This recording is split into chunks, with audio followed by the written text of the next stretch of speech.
Bueno, ¿qué tal? Buen día. Sean todos bienvenidos al seminario de álgebra del IMER. Hoy vamos a tener la última sesión por este semestre y bueno, tenemos el gusto de escuchar a Javier Coppola. Él nos va a estar hablando de cohomología de Hochschild de álgebras de Nichols y conmutativa graduada trenzada.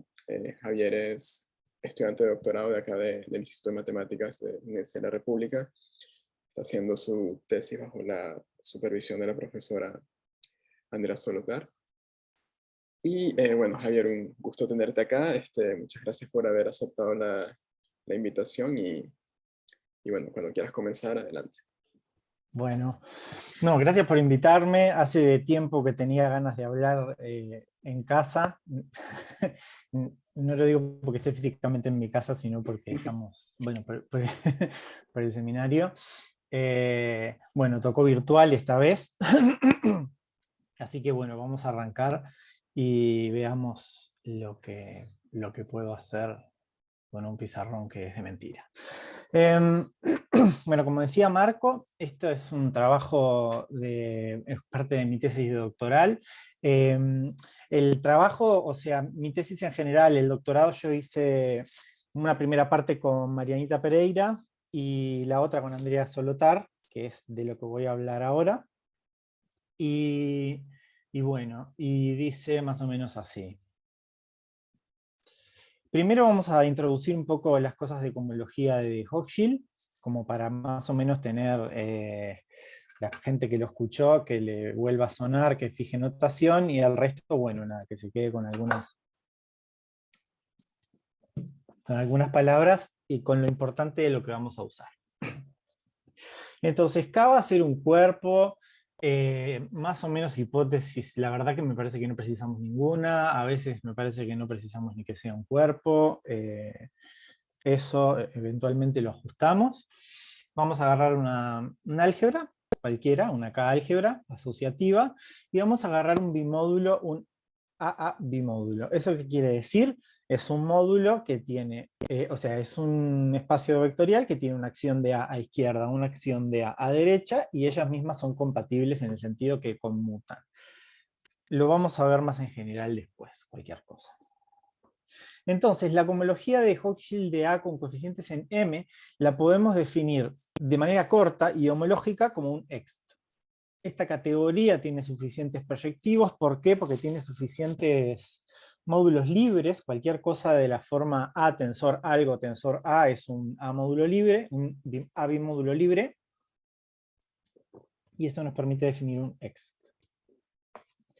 Si desenvolvemos la definición, agarramos cualquier resolución proyectiva como A bimódulos, no lo dije, pero bueno, como A bimódulos de A, como A bimódulos sobre sí mismo con la multiplicación de los dos lados, y tenemos que agarrar y agarrar esa resolución, aplicarle el funtor OM-AA de NM, obtenemos un complejo de cocadenas para el otro lado, le calculamos la homología y ya está.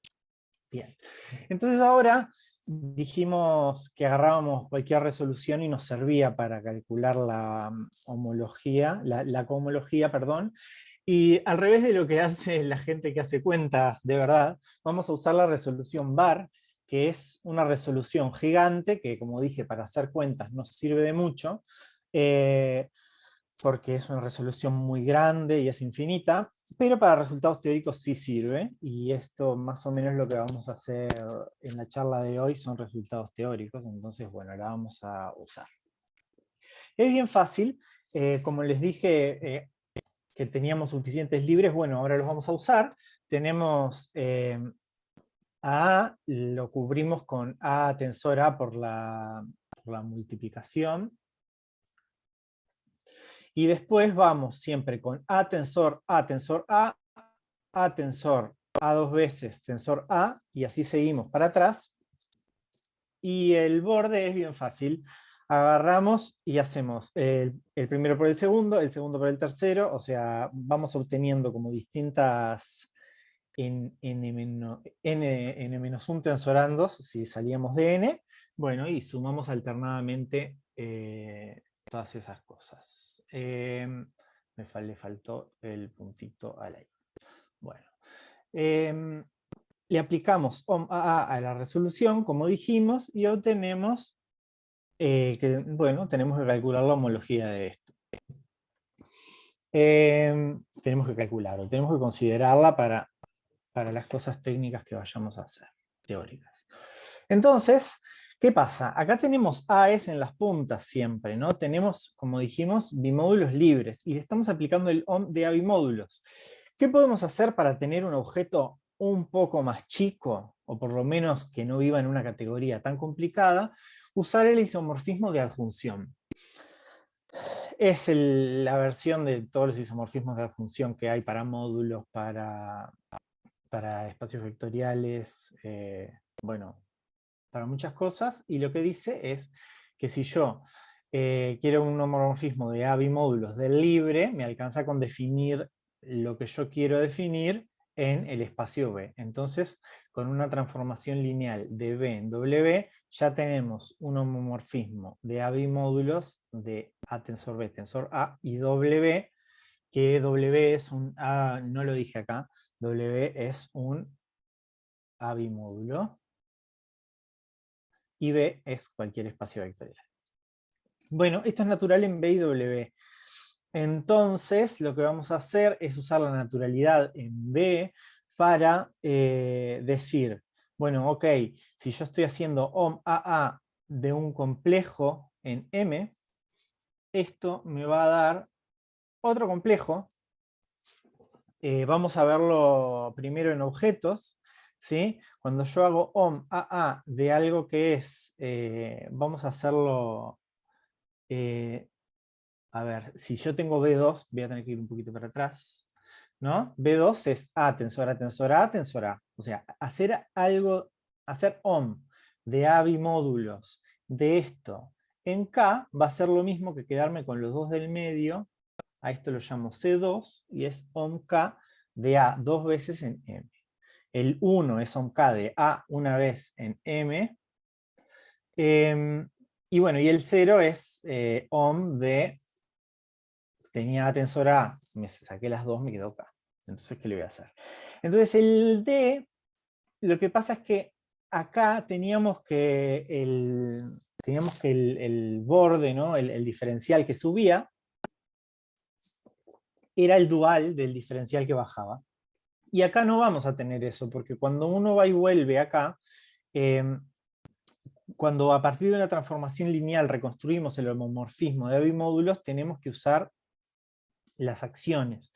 Entonces, en el medio puse acá, en vez de tensorcitos puse comas, o sea, alfa, pensémosla que es algo multilineal, para poder usar comas en vez de tensores y que quede más corto. Entonces, para los del medio está todo bien, me quedan las multiplicaciones que veníamos usando en los otros pedacitos del diferencial anterior, pero los otros me quedan actuando en una punta y actuando en la otra punta. Esto, bueno, como dijimos, lo bueno es que estamos en nada, la información que estamos manejando es menor o no tiene redundancias, y lo malo es que, bueno, que el diferencial ya no queda tan lindo, tenemos que a una función aplicarle cosas que no son directamente evaluarla en otras cosas diferentes. Entonces, bueno, una vez hecho esto, la homología, no lo dije, la cohomología ahora, vamos a pensarla como la homología de este complejo que sube. Bien, ya tenemos los espacios vectoriales que van a componer la cohomología de Hochschild. Bueno, cuando los coeficientes, ¿no? Cuando el bimódulo en realidad viene de otra álgebra, ¿sí? A la cual llegamos por un morfismo de álgebras. ¿Qué quiero decir con esto? Que si tenemos un morfismo de álgebras, podemos mandar los elementos de A en R y multiplicar por la izquierda y multiplicar por la derecha. Que sea morfismo de álgebras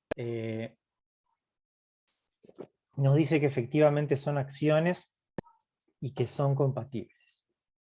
Bien, entonces el producto CAP lo definimos en cocadenas como, pensemos otra vez que estamos evaluando en una M más N upla. Entonces, si alfa evalúa en m cosas y beta evalúa en n, en las primeras m evalúo alfa, en las últimas n evalúo beta, y multiplico porque caí en R que tenía su multiplicación.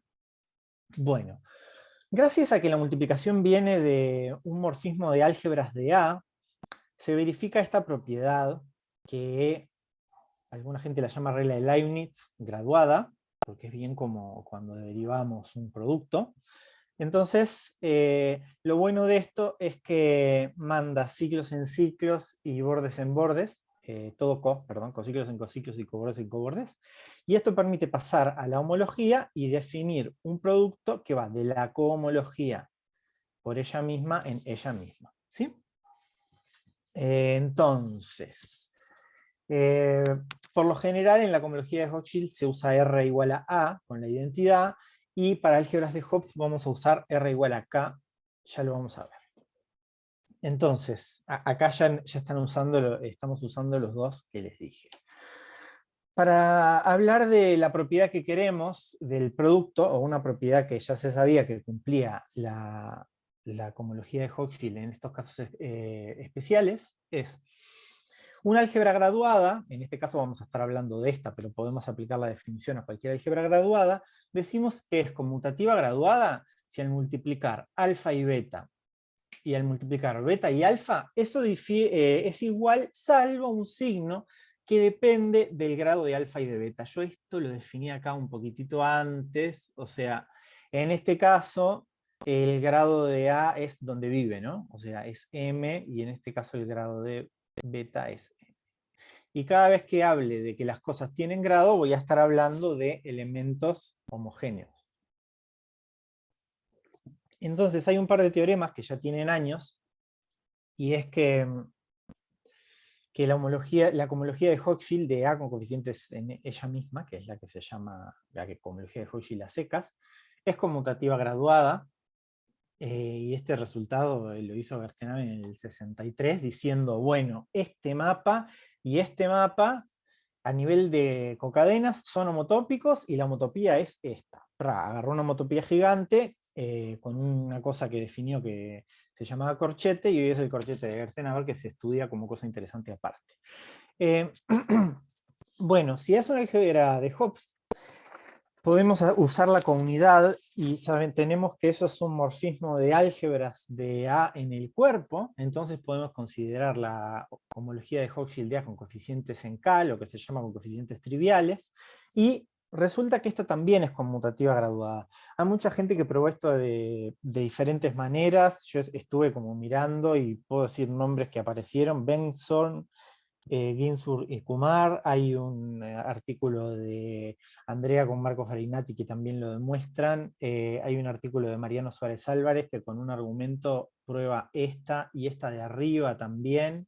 Hay un argumento muy común que se llama argumento de Ekman-Hilton, para quien le suene, si no, no importa. Y hay otros que han consistido, por ejemplo, en agarrar esto y meterlo como subálgebra de esto. Y bueno, si esta es conmutativa graduada, la subálgebra también. Entonces, este tipo de cosa es la que vamos a tratar de replicar en nuestro contexto, que ya vamos a ver que no va a ser un contexto conmutativo a secas, sino que va a implicar otra cosa. Entonces, pasando al apartado siguiente, vamos a explicar cuáles son las cosas. Entonces, las álgebras de Nichols, que son las cosas a las cuales nos interesa calcularle la cohomología de Hochschild, vienen de un contexto que es la clasificación de ciertas álgebras de Hopf, ¿sí? En particular, muy empleado para las álgebras de Hopf punteadas, que ahora después vamos a definir lo que son. Entonces, Andruszkiewicz y Schneider, en el 98-99 creo, diseñaron un método que se llama método del levante, que es una herramienta para clasificar algunas, ¿no?, álgebras de Hopf. Entonces, ¿qué hacemos?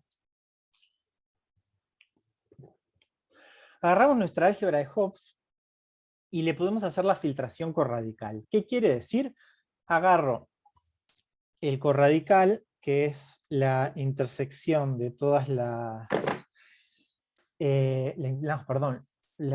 suma de todas las subcoálgebras simples. Eso son detalles que en realidad no me voy a meter con eso, pero lo importante es, a partir del corradical consigo una filtración de manera inductiva, de forma que esto es una coálgebra filtrada. A una coálgebra filtrada yo le puedo asociar la coálgebra graduada asociada tomando los cocientes sucesivos. En el 0 no tengo ningún cociente para hacer, así que el 0 sigue siendo el 0 que tenía antes. Y bueno, y lo que pasa en el caso de punteadas, pero en realidad lo podemos expresar más en general, si el corradical es una subálgebra de Hopf, esto es una subcoálgebra, pero si llegara a ser una subálgebra de Hopf, o sea que también conservara la multiplicación, esta va a ser una álgebra de Hopf, en particular va a ser graduada, lo comento, pero no lo vamos a usar, y la podemos escribir como un producto smash, que simplemente voy a mencionar esto, para la gente que sabe lo que es un producto smash. Esto generaliza lo que es un producto smash de álgebras, ¿no? Esto es una álgebra de Hopf, esto va a ser una álgebra de Hopf, y lo que estamos diciendo es que como álgebras vale esto, ¿sí? Y bueno, pero esto también va a tener una comultiplicación, o sea que a R le vamos a tener que pedir un poco más de estructura, ¿no? Para que efectivamente esta construcción, que en álgebras de Hopf se llama bosonización, tenga sentido. Entonces, vamos ahora a eso. ¿Qué clase de objeto es R? Bueno, como objeto, lo que habíamos dicho en el Smash común era que era una módulo álgebra, o sea que como objeto es un módulo sobre la álgebra de Hopf. Bueno, esto va a tener más cosas. Un módulo de Jeter-Drinfeld va a ser, y como gran parte del uso de estas técnicas son en álgebras de Hopf punteadas, y en particular los casos en los que estoy trabajando yo con Andrea son en álgebras de Hopf punteadas, voy a dar la definición para cuando esta álgebra es una álgebra de grupo. ¿Sí? La definición de punteada se puede definir de varias maneras equivalentes, y una de ellas es esta. Entonces, un módulo de Jeter-Drinfeld sobre KG es un espacio vectorial B, que es un módulo, o sea, eso es lo que traemos del Smash que conocíamos.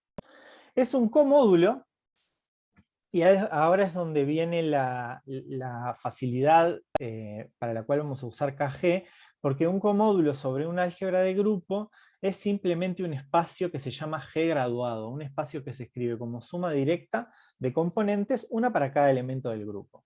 Y la compatibilidad con la acción y la graduación la podemos escribir de manera fácil como esto. O sea, si yo actúo con un G en un BH, me va a caer a la componente de H conjugado con G.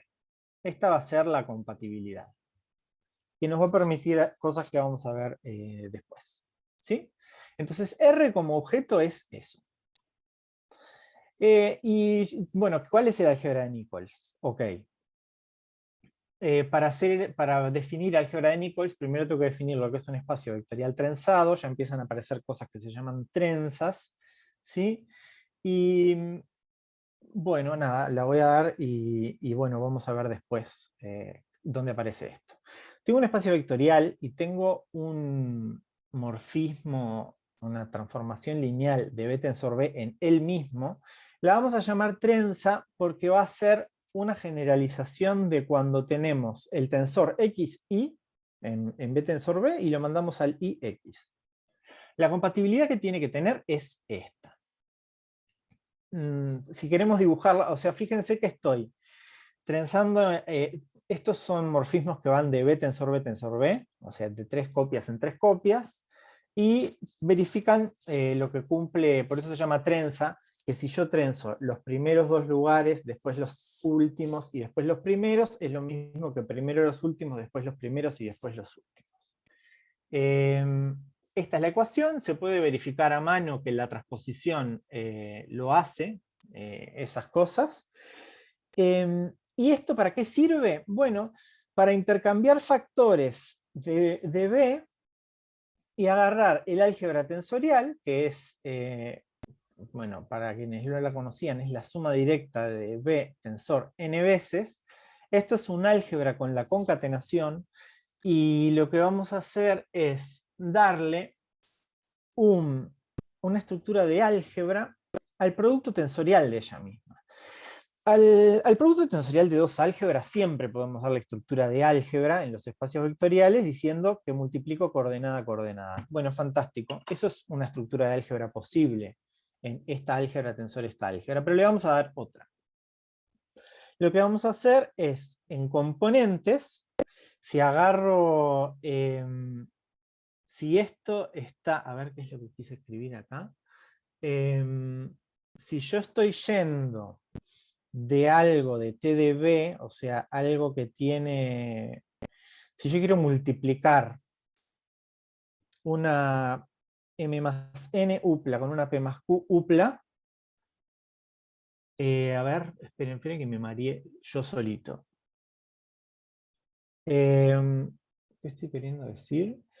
Yo quiero ir, claro, tengo un producto, que no lo escribí, yo voy de TB por TB por T, voy a borrar. Si yo escribo de la pizarra, en la parte que se me escapa, ¿se ve? Sí, sí, se ve bien. Bien, en TDB por TDB, entonces tengo 4 copias de tensores de B y, bueno, tengo que devolver 2. Entonces, ¿qué voy a hacer? Lo voy a definir en grados. Si tengo una potencia, tengo 4 potencias, de alguna manera, lo que voy a hacer es, como lo hacía en espacios vectoriales, intercambiar las del medio, pero acá, en vez de transponer este y este, voy a hacer iteraciones sucesivas de C, ¿no? Porque yo tengo, voy a tener B, B, B, B, N veces, B, B, B, B, P veces, y voy a empezar a decir, bueno, de B tensor B, o sea, es como que yo las cambiara y cambio esta con esta, o sea, hago un montón de trenzas para hacer que estas me queden a la derecha y estas me queden a la izquierda. Después en otro contexto capaz que lo vemos mejor. Lo importante es que esto le da una estructura de álgebra al tensor, al álgebra tensorial, tensor, el álgebra tensorial, que no es la usual. Entonces, como tenemos acá una estructura de álgebra y tenemos que TdB es el álgebra generada por B, yo cualquier cosa que defina en B y digo, la extiendo como morfismo de álgebras, me va a quedar perfectamente definida acá. O sea, es el álgebra libre generada por B. Si yo defino esto, por ejemplo, que es decir que los elementos de B son primitivos, automáticamente se me extiende un morfismo de álgebras acá. Y como esto es asociativo acá, va a ser asociativo acá. Tengo una estructura de coálgebra. Y lo mismo si defino una counidad. Bueno, esto es un álgebra y una coálgebra. La compatibilidad va a venir dada por la C que hice, porque, o sea, no va a ser una biálgebra en el sentido usual. Bueno, y ahora lo que puedo hacer es agarrar el mayor ideal que contenga solo tensores de, o sea, de largo 2 para arriba, cosa de que B en grado 1 me quede quietito. Entonces, ¿qué voy a hacer? Agarrar el mayor ideal que esté contenido acá, que respete estas cosas, ¿no? Me va a quedar un coideal, y el álgebra de Nichols va a ser esto, ¿sí? Y como respetan, como la J respeta la multiplicación, esto también va a ser una coálgebra. Si lo dije mal, hay gente acá para corregirme, me corrigen por favor, porque esto es el origen de la cosa que yo estudio, pero pocas veces llego al origen. Entonces, a ver cómo vamos bárbaro.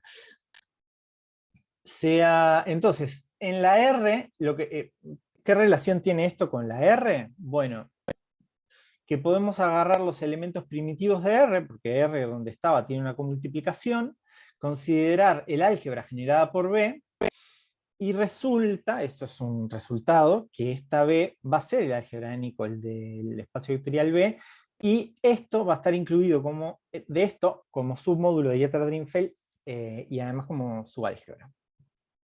Entonces, las B de B, las R están relacionadas, a veces son iguales, y todo ese tipo de consideraciones entran en juego cuando queremos clasificar álgebras de Hopf. Entonces ahora vamos a ver ya el único ejemplo que vamos a hablar en esta charla, que es el que se llama plano de Jordan. ¿Por qué se llama plano? Porque está generado por dos variables y, y tiene una relación que si fuera el plano común, o sea, se conmutarían estas variables, pero bueno, conmutan a menos de esto que es un medio de x². Como esta relación es homogénea de grado 2, esto tiene una graduación. Entonces, una graduación, ya habíamos visto que una graduación sobre un grupo es una estructura de comódulo. Una z graduación va a ser un comódulo sobre el álgebra de grupo de los enteros. Y bueno, y le podemos dar una estructura de módulo. Esta, yo qué sé, parece como que se me hubiera cantado, pero bueno, esto viene del recuadrito acá, que es, si yo tengo un espacio vectorial trenzado, va a venir de algo relacionado con esto. Entonces, si defino T actuando en X, T es el generador, ¿no? Porque a Z lo tengo que escribir multiplicativamente. Bueno, si defino que esto actuando en X es X, y esto actuando en Y es X más Y, y lo extiendo como morfismo de álgebras, o sea, en T a la N es hacer N veces esto, y después combinaciones lineales, esto es invertible, así que puede actuar T a la -1, tranquilo. Observemos que esto me manda cosas de grado 1 en grado 1, entonces me va a mandar cosas de grado n en grado n. Entonces se verifica la condición de módulo de Dieter-Drinfeld. Cuando el grupo es abeliano, simplemente es que actuar en un elemento de la graduación te caiga en el mismo, porque conjugar es trivial. Bueno, bárbaro. Entonces, ¿qué más tengo para comentar? Esto es un álgebra. O sea, es un álgebra y dijimos que la acción respetaba la estructura de álgebra, la coacción, o sea, la graduación, respeta la estructura de álgebra. Entonces, vamos a poder decir con propiedad que esto va a ser un álgebra, un módulo de Dieter-Drinfeld álgebra, ¿no? Que es lo siguiente de lo que vamos a hablar. ¿A qué voy con eso? Que cuando consideramos álgebras con más estructura, por ejemplo, álgebras graduadas, por ejemplo, módulo álgebras cuando estamos tratando con álgebras de Hopf o con álgebras de grupo, ¿no? Cuando tengo un grupo actuando por automorfismos de álgebra, en realidad una manera cómoda o más, no sé, más corta, más linda de hacerlo es decir, esto es un álgebra, solo que la manera de multiplicar, yo tengo una mu que va de A tensor A en A. Esto es una mu, pero donde este tensor donde A está en otra categoría y este tensor está en otra categoría. Y eso es ahora lo que vamos a definir, que son categorías monoidales, que está en el capítulo de categorías trenzadas, porque después vamos a ponerle trenza. ¿Cómo voy de tiempo? ¿Voy por la mitad de la charla, puede ser? ¿O un poco pasado? Sí, yo creo que más o menos por la mitad, quizá un Bien, poquito perfecto. más. Bien, le meto pata entonces. Entonces una categoría monoidal es una categoría y yo ya digo que acá las categorías van a tener todo lo necesario para poder hacer álgebra homológica y para poder hacer y para poder tomar combinaciones lineales. Agarro una manera de multiplicar objetos, que para que se porte bien todo tiene que ser un funtor. Agarro un objeto que va a ser el neutro y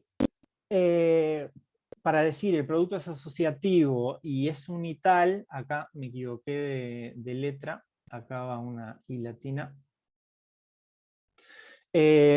tengo que decir que estas cosas son isomorfismos y son naturales. Verifican unos diagramas preciosos, como el asociador lo que hace es pasar paréntesis a la izquierda para paréntesis a la derecha. Cuando tengo dos pares de paréntesis, tengo que tener una coherencia en la manera en la que los hago. No le puse nombres a los mapas, pero la única cosa que se puede hacer, por ejemplo, acá es pasar el paréntesis de acá para acá, o sea, adentro. Acá pasar el paréntesis de afuera para el otro lado. Bueno, todas las dos formas de ir, de todos los paréntesis a la izquierda, todos los paréntesis a la derecha, tienen que ser la misma. Y luego hay un diagrama que relaciona la asociación con la unidad. Entonces, ejemplos. Fíjense que en los espacios vectoriales lo que tengo yo es simplemente asociar los tensores, ¿no? Y decir que el 1 del cuerpo tensor X es lo mismo que la X, ¿no? Y que es lo mismo que la X tensor el 1 del cuerpo. Todos estos asociadores y estos que se llaman unitores van a valer en todos estos ejemplos. Así que ni me voy a gastar en volver a mencionarlos. Entonces, en los espacios vectoriales tenemos este producto que se llama el producto de Cauchy, que lo que me dice es que el tensor en el grado n va a ser la suma de tensorizar todo cuando la suma de los grados me dé n. Cuando tengo complejos de cadenas o de cocadenas, tengo espacios graduados, solo que además les tengo que dar un diferencial. Bueno, el diferencial viene dado así. Este es el diferencial en el producto. Como ya les voy adelantando, ¿no? Lo que queremos fijarnos son álgebras. En este, por ejemplo, cuando yo diga un álgebra en esta categoría, va a ser una álgebra graduada como la conocemos. Bueno, en los módulos sobre Cajet también actuamos coordenada a coordenada, o sea, lo importante es que le estoy dando la estructura de módulo a un producto tensorial. Cuando gradúo también, como graduaba en los naturales, podía graduar en un grupo. Y acá los elementos de la categoría de módulos de Jeter-Drinfeld, como son módulos y como son espacios graduados, la estructura de módulo que le doy al tensor sobre espacios vectoriales es esta, y la de comódulo, o sea, espacio vectorial G graduado, es esta. Entonces, lo que voy a hacer a partir de ahora es no mencionar más los asociadores y los unitores, porque vimos que en espacios vectoriales casi no se usan, decimos es lo mismo, el tensor de álgebra 3 veces, no me importa en qué orden lo hago, y así n veces, es lo que venimos haciendo, y todos estos ejemplos estaban soportados sobre espacios vectoriales, así que vamos a considerar que son identidades. Entonces, cuando yo digo un álgebra, ahora va a ser un objeto con una multiplicación que va de A por A en A, y una unidad que va del neutro en A, y ahora esta multiplicación y este neutro son los de la categoría, que verifican que estos diagramas, que son conocidos para ustedes, conmutan. ¿Sí? Entonces, análogamente podemos definir coálgebra, módulo y bimódulo. Si quiero definir coálgebra, lo que tengo que decir es, bueno, que tengo una delta que va para este otro lado, que tengo una epsilon, ¿no? Una comultiplicación y comunidad que van desde acá para acá, y dar vuelta todas estas flechas, y obtengo la definición de lo que es una coálgebra. Y si quiero módulo, por ejemplo, si quiero hacer un módulo M, yo tengo una cosa que va a ir de A, un módulo a izquierda, pónganle, de A tensor M en M. Entonces es el mismo diagrama, la unidad ya la tiene el álgebra, es el mismo diagrama, solo que en vez de ir, esta cosa se va a llamar acción, yo qué sé, G, acá, acá puse otra cosa, una cosa que estaba mal, puse los tensores al revés.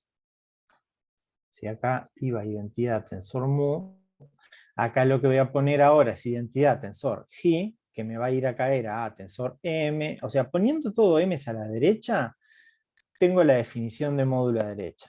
Poniendo todo M a la izquierda, tengo la definición de módulo a izquierda. Y un bimódulo va a ser lo mismo, solo que además la compatibilidad va a ser que yo ponga las M's en el medio. Acá actúo por la izquierda, voy a tensor M y a M, acá actúo por la derecha voy a M tensor A, y acá voy a parar a M. ¿Sí? Digo para definir algo. ¿Qué pasó con los ejemplos? Ah, me quedaron desordenadas, perdón.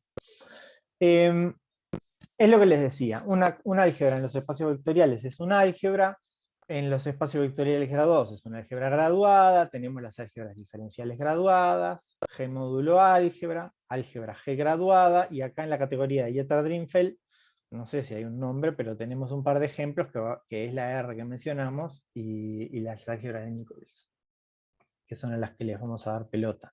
Bueno, la siguiente diapositiva, que tenía que ser esta, es: definimos álgebra, coálgebra, módulo y bimódulo. ¿Qué pasa para definir biálgebra? En los espacios vectoriales, y en el ejemplo anterior también de un espacio vectorial trenzado, lo que queríamos es que esto fuera morfismo de álgebras, o sea, que delta de un producto sea el producto de los deltas. ¿Cómo le doy yo estructura? Estoy multiplicando dos cosas que van de A tensor A. Entonces, dijimos que lo hacíamos coordenada a coordenada. Agarro esta de acá y la multiplico por esta de acá. Y la segunda por la segunda. Pero lo que pasa es que la segunda de esta la tuve que intercambiar con la primera del otro. Entonces, mi categoría tiene que tener una manera de intercambiar los tensores. Entonces, acá llegamos a la definición de categoría monoidal trenzada. Y lo que digo es, tengo una categoría monoidal, solo que ahora tiene un isomorfismo natural que se llama trenza, que va de X por Y en Y por X. Y lo que tiene que pasar, acá hice los axiomas para una categoría estricta. Si no la queremos estricta hay que poner asociadores y unitores, pero también obtenemos axiomas que este va a ser un hexágono y lo otro va a ser un cuadrado. Acá, ¿qué estoy haciendo yo? En un paso, estoy pasando la Z por encima de la X y de la Y. O sea que hacer C de X tensor Y Z tendría que ser lo mismo que hacer identidad tensor C Z y después hacer C Z X Z, perdón, los escribí al revés. Que cambiar la I con la Z, entonces I Z y acá está X Z. Y lo mismo al revés, o sea que la X salte por arriba de estos dos al mismo tiempo es lo mismo que haber primero saltado por arriba de la Y y después por arriba de la Z. Y esta es una condición que me dice que no importa de dónde yo multiplique el neutro, si pasó de la izquierda para la derecha, me da lo mismo, ¿no? Esto es C y X. Bueno, entonces ahora que tenemos categorías monoidales trenzadas, vamos a ver ejemplos, los mismos ejemplos. En los espacios vectoriales es transponer. En los espacios vectoriales graduados hay una trenza que es la trenza graduada. Podemos usar esta, pero vamos a usar la graduación. Entonces hacemos esto, transponemos, pero lo multiplicamos por un signo que depende de los grados. En los complejos de cadenas y de cocadenas también. La novedad es que esta definición nos da efectivamente un morfismo compatible con los diferenciales. Bueno, en los módulos podemos hacer esto, y en los comódulos, en los espacios graduados podemos hacer esto solo si es abeliano. Acá en el fondo lo que está es que esta álgebra de Hopf tiene que ser conmutativa, y acá esta siempre es conmutativa, entonces podemos hacer estas cosas. Y cuando G no es, si tengo una álgebra de Hopf que no es ni conmutativa ni coconmutativa, los que vienen a arreglar esto son los módulos de Jeter-Drinfeld, porque al pasar este para acá actúa, y la condición que habíamos dicho de la conjugación, uno hace una cuenta que no voy a hacer porque no me da el tiempo, pero efectivamente lo que me dice es que esto es un mapa que preserva grados, ¿sí? Si esto va de BG tensor BH en BG tensor BH. Entonces, seguimos. En estas herramientas, o sea, en esta teoría es muy frecuente el uso de herramientas como el cálculo gráfico, que además de verse lindas, solucionan los problemas. Entonces, ¿qué quiere decir cálculo gráfico? Que yo los mapas los voy a dibujar como cosas que van de arriba para abajo, en otros lugares se hace de abajo para arriba.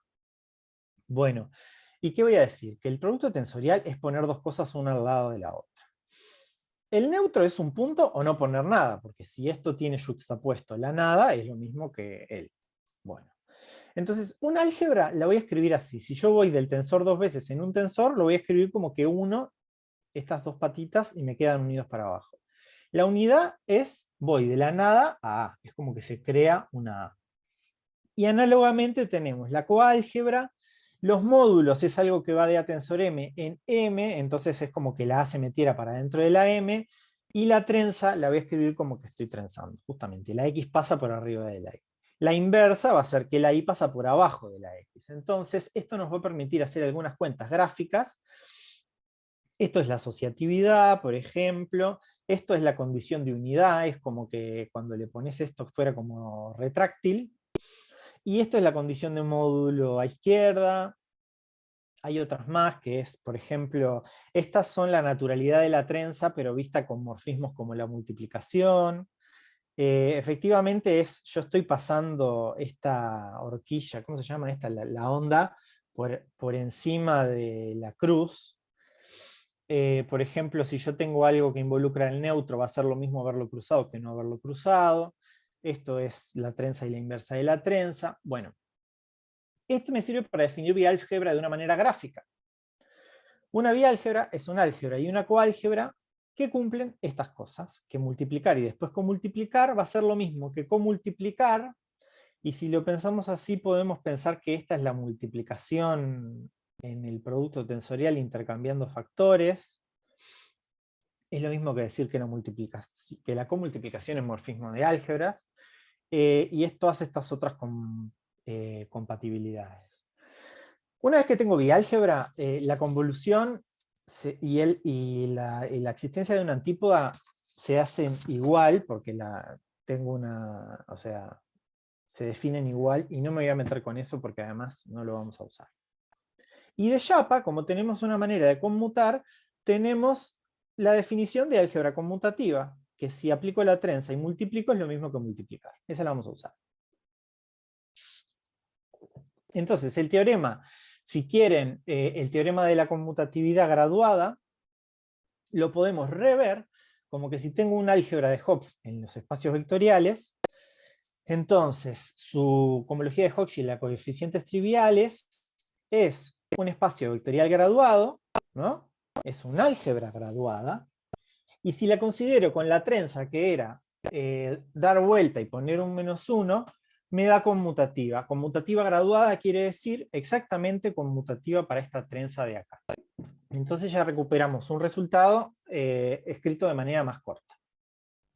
Entonces ahora, bueno, vamos al contexto trenzado, ¿no?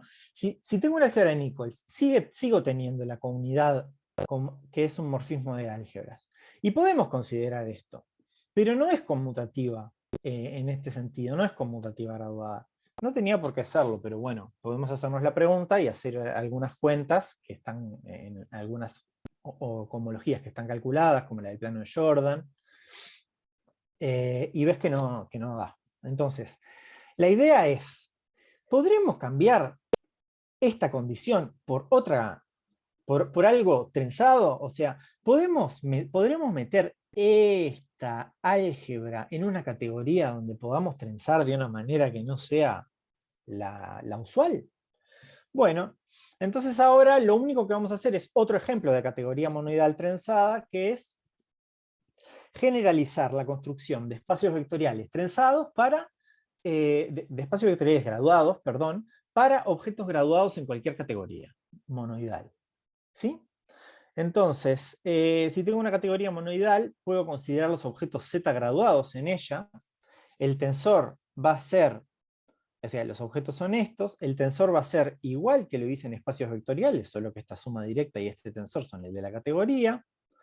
Los morfismos van a ser lo natural que esperamos que sea, y la trenza graduada la voy a definir justamente en este factor como -1 al producto de los grados por la trenza de la categoría en estos factores.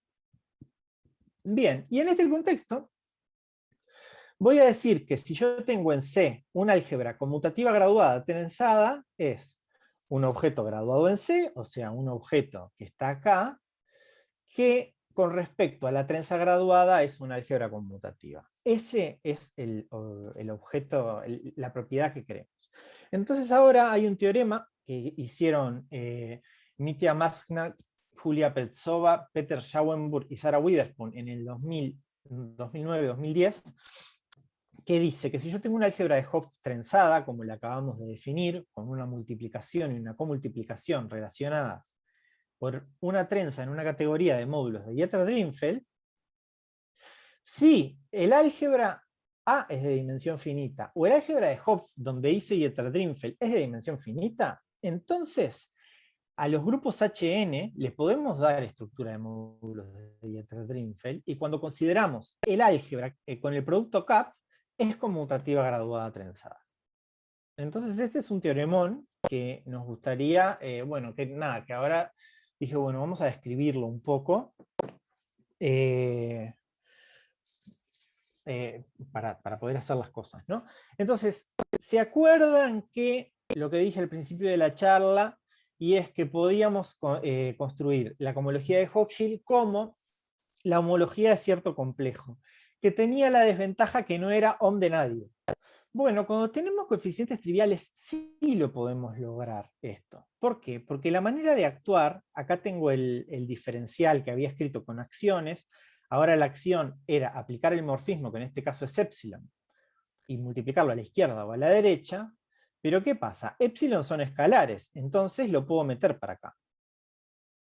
Entonces tengo efectivamente que hacer dn de f, es hacer f evaluado en esta cosa, que a toda la cosa la voy a llamar delta de A1 a n.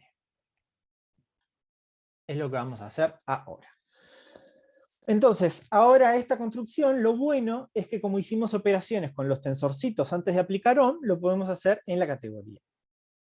Entonces, si yo tengo en la misma construcción un morfismo de álgebras del álgebra que yo tengo en el neutro de la categoría, puedo dar el complejo como en el grado enésimo n tensores de A, y cómo hago para bajar, tengo n más 1 tensores, y la primera parte es hacer epsilon a la izquierda, después la suma alternada de ir multiplicando los del medio, y después el último es un signo con hacer epsilon en la última. ¿Sí? Efectivamente tengo lo mismo que tenía antes. Fíjense que acá tengo la multiplicación, el epsilon en la primera coordenada y el epsilon en la última. Entonces ahora que tengo esto, o sea, ahora tenemos la S esta. Y ahora lo que vamos a querer tener en nuestra categoría es el Ohm de S, esta es la S, de S delta. Entonces nos metemos con un concepto que se llama Ohm interno. Es el que va a ser el análogo de la categoría. Entonces, un Ohm interno es una cosa que cumple algo parecido al isomorfismo de adjunción, solo que se lo estoy pidiendo en menos objetos. Le pido que sea natural en esto. Si esto vale para todo y además obtengo que hay un funtor que es adjunto de otro, y eso es lo que me va a interesar, ¿sí? Bueno, definición, si todo esto existe se llama cerrada, solo quería mencionarlo por si a alguien le suena. Entonces, ejemplos. Vamos a ir rapidito. En los espacios vectoriales es el Ohm usual. En los G-módulos es el Ohm usual con una estructura que le damos, ¿no? Y después, en cosas que tienen que ver con el grado, acá, con Z, las cosas graduadas, si esto vive en finitos grados, puedo efectivamente cualquier morfismo descomponerlo en suma de morfismos graduados. Y acá también, si este tiene dimensión finita, voy a poder hacer lo mismo, pero también lo voy a poder hacer si el grupo es finito, porque lo escribo como suma de finitas cosas. Bien, entonces, este es el caso en donde este conjunto de 4 autores tiene la propiedad, ¿no? ¿Por qué? Porque va a definir algo a nivel del Ohm interno que se va a plasmar en el Ohm K. Entonces, Con herramientas de DOM interno, definen, o sea, el complejo hacen el DOM interno de los objetos, hacen el DOM interno de los diferenciales, y con herramientas que no me da el tiempo de definir, definen efectivamente una multiplicación, ¿no? De lo que vendría a ser el B dual por lo que vendría a ser el W dual en el W tensor B dual. Y con esto pasan se prueba que estas cosas pasan a homología, definen el producto CAP y ahí prueban que es conmutativo graduado trenzado. Elementos de la prueba: hay un argumento de Ekman-Hilton para, como lo mencionamos antes, para categorías trenzadas. Hay una propiedad universal del álgebra de producto tensorial, que eso no me metí mucho, pero tiene que ver con que las cosas del producto tensorial de álgebras conmutan entre sí, acá es con la trenza. Y hay una cosa que sí me interesa escribir, que son los mapas de Alexander-Whitney. Perdón que estoy pasado un poquito de la hora, no sé si tengo 5 minutos más. Javier, tómate el tiempo que necesites, sí, dale tranquilo, no hay problema. Bueno, gracias. Bueno, los mapas de Alexander-Whitney se pueden definir en un contexto mucho más general, pero lo vamos a definir en el contexto de los complejos que estamos considerando, que vienen de un bicomplejo, ¿no? Porque yo esta cosa decidí graduarla con la suma P y Q, pero podía haber dicho esto viene de 2 grados, ¿no? Eso es un bicomplejo, no me voy a meter con eso, pero podía haberlo dicho. Entonces, en el contexto donde estamos, si yo agarro, esto es P más Q tensores de A, y agarro otros P más Q tensores de A, lo que puedo hacer son dos cosas. O quedarme con los P primeros y mandar los Q segundos al neutro, ¿no? O hacer lo contrario, que es quedarme con los Q últimos, mandar los P primeros al neutro, y hacerlo con un signo para que todo ande bien. Entonces hay un teorema, que es un teoremón, y tenía que haber dicho de dónde sale. Creo que en el libro de Cartan-Eilenberg hay una demostración en este caso, y después en el de Weibel hay algo más general. Bueno, para decir formalmente de dónde salen estas cosas, cuando uno agarra el lugar donde viven las cosas de mismo grado, en vez de tomar el producto tensorial, es esto que se llama producto de Hadamard, o el producto de estas cosas pensándolas como simpliciales, no importa. Estos dos mapas se pueden escribir como cosas que van a parar al producto tensorial, y el gran resultado es que son homotópicos. Entonces, esto lo menciono porque lo vamos a usar. Entonces, ahora tenemos el teorema y bárbaro. Lo queremos aplicar en el plano de Jordan y no podemos, porque esta tenía que tener dimensión finita o este ser finito. Nada, no se cumple nada. Entonces, la idea es, o sea, la idea que tuvimos y en la que estamos pensando es, ok, usemos la trenza donde podamos. ¿Por qué? Porque yo las cosas de A las puedo trenzar. Entonces, ¿qué pasa si las trenzo antes de aplicar el OM? Entonces, ahora viene una especie como de observación, que también, usando herramientas propiedades del OM interno, podemos verificar que este diagrama conmuta. ¿Se acuerdan el XI que definimos, que no lo definimos, ¿no? Que queda definido del dual de este por el dual de este en el dual del producto, llamándole dual a ser OM con I, ¿no? Interno. Bueno, resulta que si yo aplico esto, y después trenzo lo de adentro, es lo mismo que trenzarlo de afuera y aplicarlo. Lo tendría que haber introducido al revés. Yo puedo multiplicar esto o trenzar esto, porque estos OM internos son internos, justamente son objetos de mi categoría. Puedo trenzarlos, el de la derecha fue para la izquierda, y multiplicar. Me da lo mismo que haber multiplicado antes y hacer lo contravariante de la trenza, ¿no? O sea, la trenza estrellita, como la llamaríamos, el dual de esa transformación. Entonces, ¿qué es lo que pasa? Si el OM en el caso que tenían en el artículo del 2010, en los casos en los que el OM va al OM de espacios vectoriales, divino, porque esto conmuta, y bárbaro, pero la conmutatividad graduada trenzada es agarrar y decir qué pasa si esto es homotópico a esto. Tengo un esquemita acá,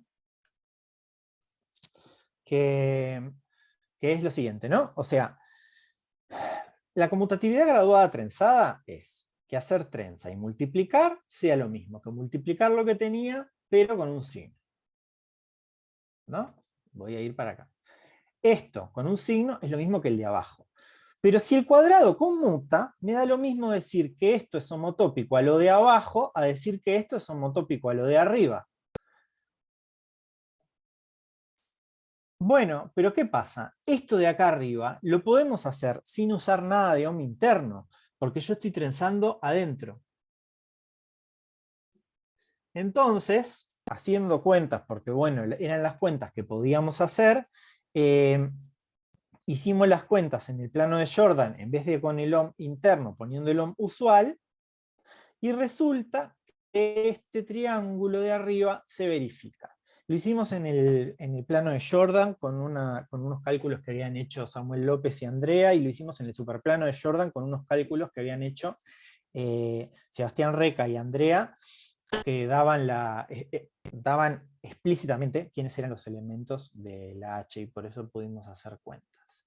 Entonces, bueno, la intuición es, ok, si apliqué un funtor contravariante y quiero obtener resultados de conmutatividad, me spoileé a mí mismo, capaz que esto puede venir de un resultado de coconmutatividad. Entonces, este es el resultado.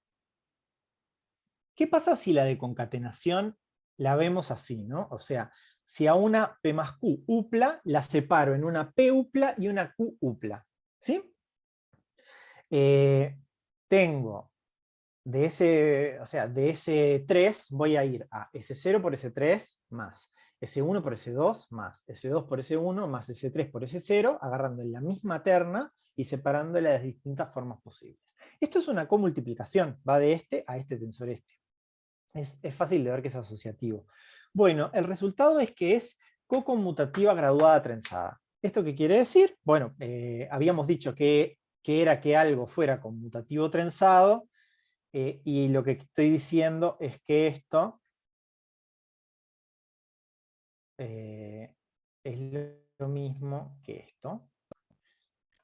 Y bueno, y quería demostrarlo, voy a ver si lo demuestro para 3 tensores.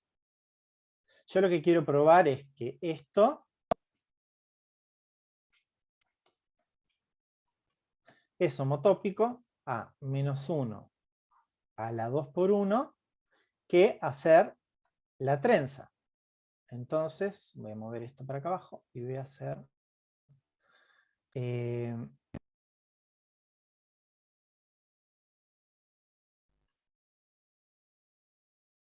bien, entonces lo que hago ahora es decir, esto es lo mismo, o sea, obviamente no se nos ocurrió de la nada, pero esto es lo mismo que agarrar A 3 veces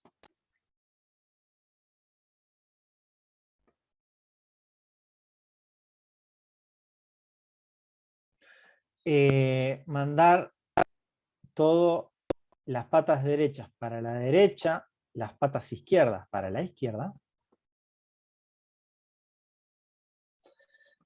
y acá yo lo que quiero es quedarme con AES, ¿no? Entonces, a estas les voy a aplicar la counidad acá, y a esta le voy a aplicar la counidad acá. Queda claro por los axiomas que dije que esto es lo mismo que haber hecho estos 3 palos, ¿no? La compliqué. Pero lo que hice fue escribir esto como la concatenación de delta muchas veces, la trenza muchas veces, y acá está el mapa de Alexander Whitney. Esto es AW 2, 1. Y entonces ahora, ¿qué pasa si hago lo mismo? A, partir, partir, partir, trenzar, trenzar y trenzar. Pero ahora, en vez de AW 2, 1, hago el AW techo 1, 2. ¿Esto qué es? Agarrar, mandar el primero para acá. A ver, esperen, porque, ¿qué es lo que quiero hacer? 1, 2 o 2, 1. Les voy a mostrar ya lo que quiero que me dé. Esto y esto. Me quedo acá con el primero último y acá con los otros primeros. Es fácil ver que si yo retraigo este para acá y este para acá, me quedó este para acá que vino para acá, o sea, efectivamente esto. Con el signo, porque cuando yo aplico el Alexander-Whitney, menos 1 a la 2 por 1. Y esta es la demostración del teorema con una P y con una Q cualquiera.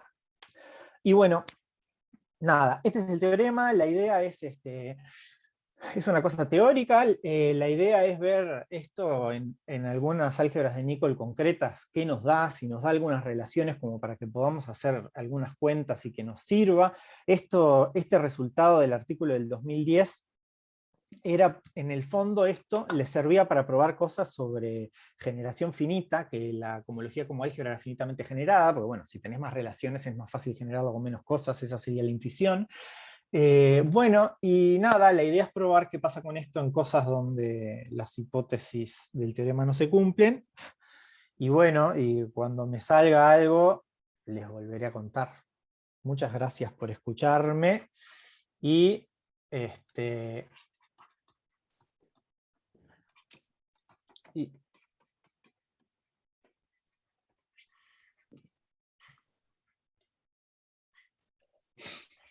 a quien las tenga.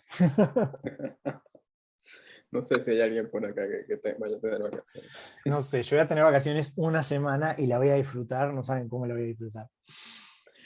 Bueno, Javier, muchas gracias por la charla y por presentarnos los resultados en los que estás trabajando. Y bueno, damos paso a la sesión de preguntas. ¿Sí? Si hay alguna pregunta por parte de la audiencia, siéntanse en la total libertad para hacerlo. ¿Vale?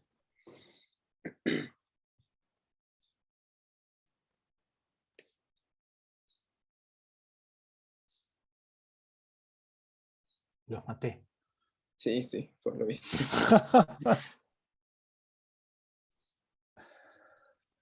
¿Consultas? ¿Hay alguna?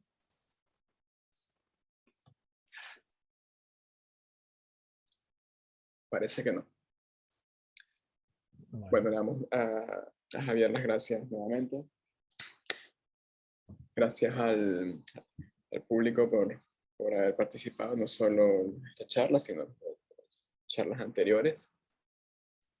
Y bueno, este seminario se ha podido llevar, pienso yo que de manera bastante buena dentro del contexto virtual. Y bueno, esperemos que poco a poco también se puedan ir retomando las reuniones presenciales en el próximo semestre y también continuar con algunas virtuales, por supuesto. Este formato permite invitar gente de otras universidades a participar y sin necesidad que tengan que trasladarse hasta acá. Entonces, Sí. por allí hay una ventaja. Así que gracias, Marco. Un aplauso para Marco también, que se la jugó. Consiguió Muchas también gracias. conseguir expositores. Parece más fácil, pero es más difícil. Y la verdad que tuvimos un seminario precioso este semestre. Muchas gracias, Javier. Sí, quedó bastante bonito, estoy de acuerdo.